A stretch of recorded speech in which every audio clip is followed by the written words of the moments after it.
Welcome to V9 news. పంచాయతీ chairman పీఠం కూటమి వశమైంది.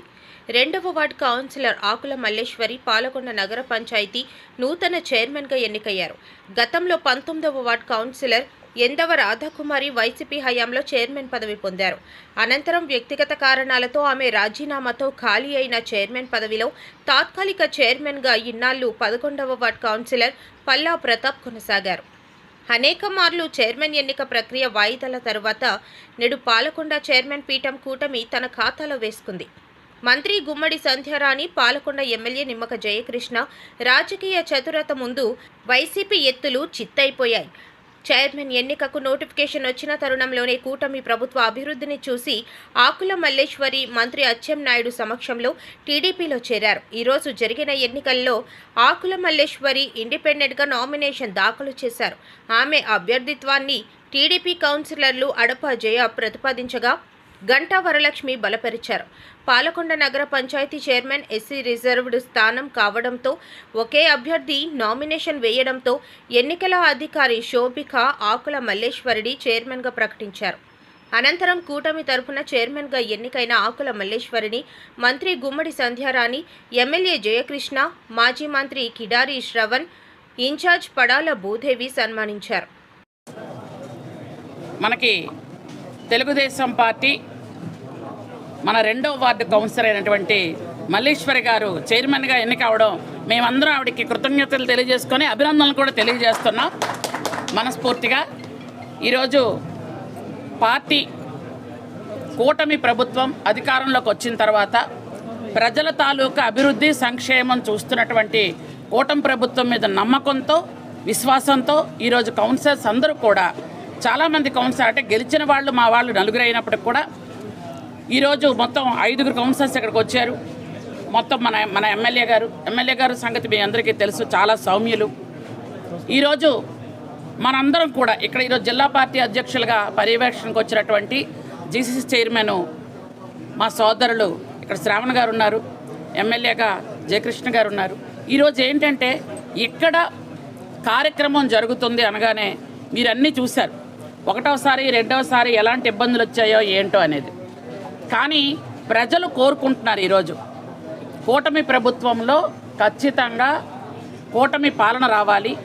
స్టేట్లో చంద్రబాబు నాయుడు గారు ముఖ్యమంత్రిగా ఉన్నారు కాబట్టి ఇక్కడ కూటమి పాలన వస్తే పాలకొండ నియోజకవర్గంలో పాలకొండ మున్సిపాలిటీ ఎప్పటి నుంచో గత 5 సంవత్సరాలుగా ఇంచుమించు నిరాదరణకు గురయ్యింది, కొంచెం ఇబ్బందులు పడుతున్నాం.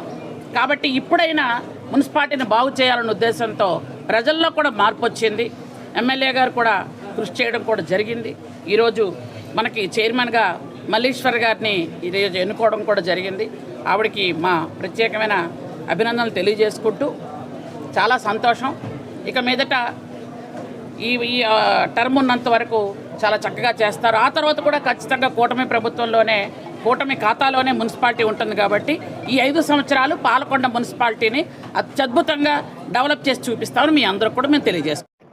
అందరికీ నమస్కారం అండి. ఈరోజు చైర్పర్సన్గా పాలకొండ మున్సిపాలిటీకి ఆకుల మల్లేశ్వరి గారు ఎన్నికయ్యారు. ఈ సందర్భంగా మరి ఆవిడికి ధన్యవాదాలు తెలియజేస్తున్నాను. అలాగే గౌరవ మంత్రివర్యులు శ్రీమతి సంధ్యారాణి గారికి, అలాగే శ్రావణ్ గారికి, అందరికీ కూడా మరి ఈరోజు కూటమి తరపున ధన్యవాదాలు తెలియజేస్తున్నాను. ఈరోజు పాలకొండ మున్సిపల్ చైర్పర్సన్గా ఆకుల మల్లేశ్వరి గారు ఎన్నికయ్యారు. మరి ఎప్పుడో జరగాల్సినటువంటి ఎన్నికది. ఎప్పుడో ఆవిడ మున్సిపల్ చైర్మన్గా ఎన్నిక అవ్వాలి. కానీ వైసీపీ ఇక్కడ ఉన్నటువంటి వైసీపీ నాయకులు మరి సహకారం లభించకపోవడంతో కేవలం వాళ్ళ అభివృద్ధిని అడ్డుకోవడం తప్పించి పాలకొండ మున్సిపాలిటీని అభివృద్ధి చేయాలనే లక్ష్యం కానీ ధ్యేయం కానీ ఈ వైసీపీ నాయకులకు లేదు. ఈరోజు మరి మల్లేశ్వర గారు చైర్మన్గా ఎన్నికయ్యారు. మరి పాలకొండ మున్సిపాలిటీని మరి ఈరోజు అభివృద్ధి పదంలో మరి ముందుకు తీసుకువెళ్తామని సందర్భంగా తెలియజేస్తూ సెలవు తీసుకుంటున్నాను. అలాగే ఎమ్మెల్యే గారికి, మంత్రి గారికి, చైర్మన్ గారికి, జిల్లా చైర్మన్ గారికి, పెద్దలందరికీ నాతో కౌన్సిలర్లు అందరికీ నా కృతజ్ఞతలు ధన్యవాదాలు తెలియజేస్తున్నాను. నేను బాగా పనిచేస్తానని, ప్రజల్లో పేరు తెచ్చుకుంటానని మాటిస్తూ ముందు మీడియా వాళ్ళకి కూడాను ధన్యవాదాలు.